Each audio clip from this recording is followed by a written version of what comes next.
उसे तो स्वाभाविक रूप से बात पता चल गई थी, पुल पर ले जाना, सब कुछ समझ रहा था। जैसे ही राजा को सूचना दी गई थी, राजा के सेवक, सैनिक, अनुचर सब वहां पहुंच गए थे। सुंदर सुंदर आभूषण, सुंदर वस्त्र लेकर वो वहां पर पहुंचे। उसे सुंदर रूप से तैयार किया गया। वो जान रहा था, समझ रहा था, पर फिर भी कभी उसने आंखों से पानी गिराने का प्रयास नहीं किया।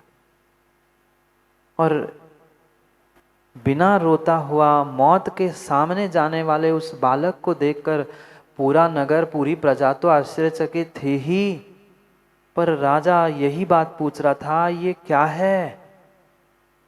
तू इतना छोटा होने पर भी, सामने मौत खड़ी होने पर भी तू क्यों नहीं रो पा रहा है? तू क्यों नहीं रो रहा है? वह बालक उत्तर देता है कि जब माँ बाप ही पैसों के चक्कर में मुझे बेचने के लिए तैयार हो गए, जिन्होंने मुझे जन्म दिया, जिस माँ ने 9 माह मुझे अपने कुक्षी में, अपने गर्भ में पालन पोषण किया, जन्म के बाद कई दिन गोद में रख के अपने आंचल का पान किया, वह माँ अगर सोने के पीछे, धन के पीछे मुझे बेचने के लिए, मुझे मारने के लिए तैयार हो सकती है।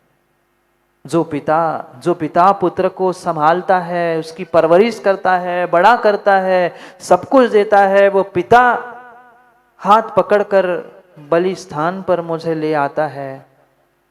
और खेत की बाड़ी के रूप जो राजा है, वो राजा ही ऐसा कृत्य करने के लिए सबको प्रवृत्त करता है। मैं किसकी शरण जाऊं? मैं किससे मौत से बचने की याचना करूं? किससे कहूं? कोई पराया होता तो मैं अपने घर में आता, घर वालों से कहता मेरी रक्षा करो, मैं आपकी शरण में हूं। पर जब शरण ही अशरण हो गई है, जो पालन पोषण करने वाले हैं वे ही भक्षक हो चुके हैं, मैं किस बात पे गम करूं, किस बात पे रोऊं और किसके लिए रोऊं? जिन्होंने जन्म दिया, पाला पोसा, जिसके नगर में रहता हूं, उनको मेरी चिंता नहीं है। मेरे मरने से सबका हित होते हुए उन्हें दिख रहा है, तो मैं रोते हुए, बिलखते हुए क्यों अपना समय बर्बाद करूं? मैंने कभी गुरु से सुना था, अन्यथा शरणम नास्ति, त्वमेव शरणम मम, तस्मात् कारुण्य भावेन रक्ष रक्ष जिनेश्वर। एकमात्र मुझे विश्वास है, एकमात्र मेरे लिए अगर कोई शरण है तो वह वीतराग प्रभु है, वीतराग धर्म है। अन्य कोई मेरे लिए शरण है ही नहीं है।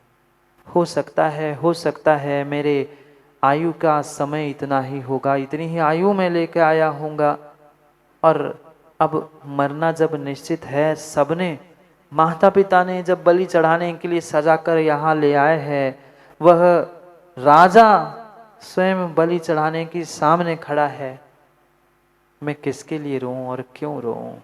मरना है ही।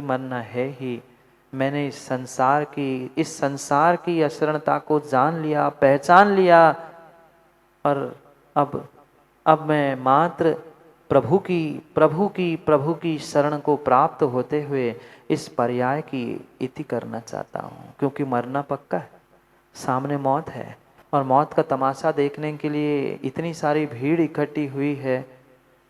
मैं भाग के भी कहाँ जाऊं? बचने का प्रयास भी करूं तो कहाँ? जैसे जंगल में कोई सिंह के मुख में फंसा हुआ मृग नहीं बच सकता, ऐसे ही मेरे सामने ये मौत रखी है। मुझे बलि चढ़ाने के लिए सब तैयार हो चुके हैं। मैं रोकर बिलख के क्या करूं? जितना समय मिला है मैं उतना समय प्रभु को, गुरु को और धर्म को स्मरण क्यों ना करूं? कौन कह रहा था? माताओं, कौन कह रहा था? मात्र 8-10 साल का बालक कह रहा था। ऐसी सिचुएशन, ऐसी कंडीशन आप पे आ जाए तो विचार करना। उसके पास निर्णय था, उस बालक के पास निर्णय था कि मेरे लिए संसार में कोई शरण नहीं है, प्रभु तेरे चरण और मेरी शरण। प्रभु तेरे चरण मेरी शरण। पुनः राजा पूछता है, क्यों, तुम्हारी कुछ अंतिम इच्छा हो तो बताओ, तुम्हारी कुछ अंतिम इच्छा हो तो बताओ। तुम्हें बलि पर चढ़ाने वाले हैं, तुम्हारी सामने मौत खड़ी है, कुछ अभी भी अंतिम इच्छा बची हो तो बताओ। बालक कहता है, राजन मैं क्या अंतिम इच्छा जताऊं और किसके लिए जताऊं, क्या मुझे मिलने वाला है। मैं तो तैयार हूं, आपको जब बलि चढ़ाना है, जैसा जो आप कहो मैं करने के लिए तैयार हूं, पर बस और 1 मिनट मुझे, बस और 1 मिनट मुझे अपने प्रभु का स्मरण करने के लिए दे दीजिए। उसने नमोकार मंत्र पढ़ लिया, चत्तारी मंगलम चत्तारी लोगोत्तमा और चत्तारी शरणम पवज्जामि पढ़ते पढ़ते ही उसको बलि चढ़ाने का प्रयास किया। जैसे ही उसका गला घुट रहा था, वह अंतिम पद बोल रहा था, केवली पण्णतम धर्मम शरणम पवज्जामि। इधर जैसे ही अंतिम श्वास चलने का समय आया, जो वहां के देवी देवता थे वह प्रकट हो गए और उन देवी देवताओं ने उसे, जो सूली पर चढ़ाया जा रहा था, फांसी पर लगाया जा रहा था, उसे उस नदी से ही सिंहासन पर बिठाकर सबसे ऊपर विराजमान किया। ये था केवली पण्णतो धम्मम शरणम पवज्जामि। क्या ऐसा श्रद्धान हमारा है, इतना विश्वास हमारा है। सामने कोई मौत की कह दे तो कपकपी छोड़ जाए, और वो बालक कितना श्रद्धावान था, कितना श्रद्धावान था। उसे बोध हो गया था कि संसार में मेरा कोई अन्य शरण नहीं है। ऐसा नहीं हुआ? क्या आप लोगों ने इस बात को महसूस नहीं किया? ऐसा ही है, संसार ऐसा ही है, संसार ऐसा ही है, बिल्कुल ऐसा ही है। क्योंकि जब अच्छे दिन होते हैं, पुण्य का उदय होता है, तो हर कोई साथ देते हुए मिलता है, पर दिन बदलते ही आदमी कब बदल जाए कोई भरोसा नहीं। सच्चाई तो यही है सिद्धू भाई, गिरगिट तो यूं ही बदनाम हो गया, उससे ज्यादा तो इंसान रंग बदलते देखा जाता है, उसका मतलब सीधा हो गया, उसका रंग बदल गया, उसका हाव भाव बदल गया, उसकी भाषा बदल गई, उसका तरीका बदल गया। और यही तरीके को हमें सीखना है जो मेरे जीवन को नेक बनाए। क्योंकि बदलते दुनिया को बदलते समय हो गया। अब गिरगिट जैसा समय बदलते हुए रंग नहीं बदलना है, ऐसा रंग हमें बदलना है कि पुनः हम किसी रंग में रंग ही ना पाए। ऐसे रंग को प्राप्त करते हुए हमें जीवन को, अपने आप को बदलना है। क्या करें? यहाँ बैठे बैठे तो हमें सब समझ में आता है, पर यहाँ बैठे हैं तब तक ही समझ में आता है, बाद में जैसे थे वैसे हो जाते हैं। वह स्कूल आदि में पीटी होती है ना, सावधान विश्राम, फिर जैसे थे हो गए, फिर जैसे थे। 1 घंटे बस सावधान रहते, फिर जैसे ही चावाणी के ज्ञान के कायोत्सर कर लिया, हम जैसे थे वैसे हो गए। कब तक जैसे थे वैसे ही होते रहेंगे? कुछ हटके भी समझे, स्वीकार करे, उस श्रद्धा, उस समर्पण, उस विश्वास को प्राप्त करे। ये ध्यान रखना, आप संसार के किसी व्यक्ति को शरणभूत खोज लेना, पर वो कभी आपको शरण देने वाला नहीं है, सहयोग मदद करने वाला नहीं है। क्योंकि सैकड़ों हजारों लोग हो सकते हैं। मैं तो था, हमसे तो पूछते, हम तो करते, पर जब जरूरत पड़ती है तो कोई काम में नहीं आता। तब दूर से ही देखते और दरवाजा, क्यों आदिश भाई, ऊपर बैठ के फोन से कहते मैं घर में नहीं हूँ, फिर मिल लेना। क्या करें, क्या करें। हमदर्द तो हजारों होते हैं इस दुनिया में, हमदर्द तो हजारों होते हैं इस दुनिया में, पर काम के तो चंद ही होते हैं। हमदर्द तो हजारों होते हैं इस दुनिया में, पर काम के तो चंद ही होते हैं। पर जब भी ज़रूरत पड़ती है, पर जब भी ज़रूरत पड़ती है, उनके दरवाजे भी बंद होते हैं, उनके दरवाजे भी बंद होते हैं। सत्यता यही है, सत्यता यही है। ज़रूरत नहीं है तो हजारों कहेंगे हम तो थे, हम कर लेंगे, पर जब ज़रूरत होती है, पर जब ज़रूरत होती है तो उनके भी दरवाजे बंद मिलते हैं। सोचो, विचार करो। ये शरण की बात यहाँ काम कुमार नंदी महाराज हमें समझा रहे हैं। 2 श्लोक आपके सामने हैं, हम पढ़ते हैं क्या कहना चाहते हैं। क्योंकि जो नीति सुधा बिंदु नामक ग्रंथ को हमने प्रारंभ किया था, उन नीतियों में पहली नीति बताना प्रारंभ कर चुके थे कि अगर जीवन में कुछ अच्छा उत्तम करना चाहते हो तो पहले 4 उत्तम को प्राप्त करो, पहले 4 उत्तम को समझो और संसार की इस अशरणता को छोड़कर, संसार की इस अशरणता को छोड़कर सच्ची जो 4 शरण हैं, उन 4 शरण को प्राप्त करने का प्रयास करो। हम सभी मिलकर पढ़ते हैं श्लोक, आपको दिख रहा है तो आप पढ़ने का प्रयास करें और पुनः उस श्लोकों के माध्यम से आचार्य महाराज क्या कहना चाहते हैं उसे समझने का प्रयास करते हैं। जयति चारहत पाद सरोरुहम, पढ़ो। जयति सिद्ध गणोत्तम सज्जनः, जयतु साधु सभा शिव कल्पना, जयति धर्म सुबोध परो जनः, शरणमस्मिगतम प्रियमर्हतं, सुखद सिद्ध गणा शरणं मम, भवतु साधु जना शरणं च मे, भवतु केवली भाव पदम मम। मैं एक साथ पढ़ूंगा, फिर उसके बाद आप देख के पढ़ना।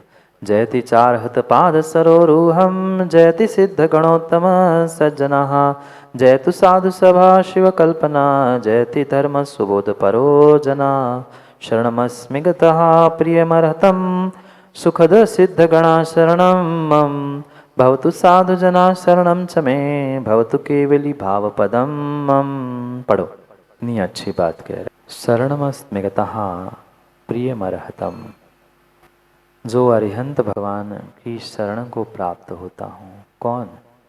मैं। क्यों? क्योंकि उनकी शरण के अलावा मुझे अन्य कोई शरण नहीं है, कोई शरण नहीं है। सुखद सिद्ध गणा शरणम मम, ये जो सुखद रूप से सिद्ध परमेशी है, ये सिद्ध परमेशी मेरे लिए शरणभूत है। भवतु साधु जना शरणम च मे, और ये साधु ये साधु ये साधु भगवान ही मेरे लिए शरण हो। भवतु केवली भाव पदम, केवली और केवली से प्रणीत जो धर्म है वही मेरे लिए शरणभूत हो। संसार का अन्य कोई जीव, कोई व्यक्ति, कोई पुरुष आपके लिए शरण ज्ञानियों हो ही नहीं सकता। जब तक स्वार्थ है, जब तक स्वार्थ है, तब तक रितेश भाई सबके संबंध है। स्वार्थ निकल गया, वह मात्र मक्खी के समान निकाल कर फेंक दिया जाता है। कितना कितना कितना स्वार्थी जीव होता है। चाय में मक्खी गिर गई तो मक्खी निकाल कर वह कभी कभी चाय भी फेंक देता है। 10 रुपए 5 रुपए की है चाय, क्या पीना, मक्खी गिरी हुई। पर वही माँ अगर घी में मक्खी गिर गई, 500-700 रुपए का है महाराज जी, ऊपर का तो निकाल दिया। कितना स्वार्थी है। 10 रुपए की चाय तो पाटोदी जी ने फेंक दी, मक्खी गिर गई थी, कैसे पिए। पर 700-500 रुपए की घी के लिए सोचते ऊपर का 2 नहीं 5 चम्मच निकाल दो, पर घी कैसे फेंके। ये दुनिया, ये संसार ऐसा ही है। ये दुनिया, ये संसार ऐसा ही है। इसलिए इन स्वार्थियों से बचते हुए जो निस्वार्थ भावना से हमारे लिए उत्तम और शरण कहे गए हैं, उनकी ही शरण को प्राप्त कर लो। जयति च अरहत पाद सरोरुहम, अरिहंत भगवान के चरण कमल की जयति।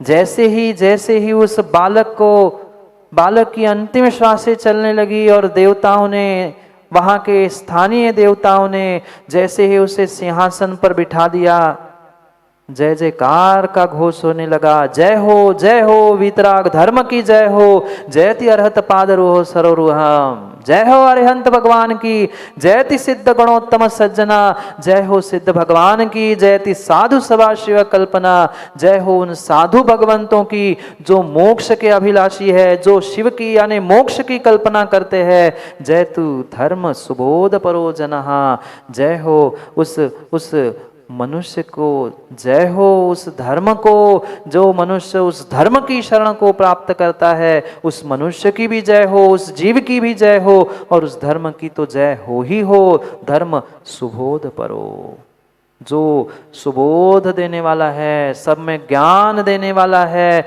सम्यक दर्शन सम्यक चारित्र को दिखाने वाला है। ऐसा ये वीतराग धर्म जो सभी जीवों का कल्याण करने वाला है, केवली के द्वारा कहा गया है जयति, जय हो, वही हमारे लिए उत्तम है। और उसका ही जयकार वहां भी लग गया और हमें भी लगाना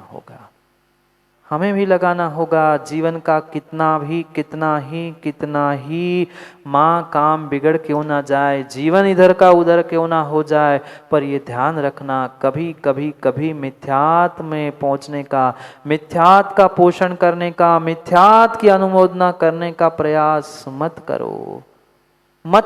श्रेष्ठ वीतराग धर्म, केवली प्रणीत धर्म हमें प्राप्त हुआ है, पर हमें उसकी कितनी कीमत है, कितना हम अपने धर्म के प्रति, धर्मात्मा के प्रति, पंच परमेश्वरी के प्रति। अरे पंच परमेश्वरी में से अरिहंत सिद्ध सामने नहीं है, आचार उपाध्याय साधुओं के प्रति कितने श्रद्धावान और कितने समर्पित है।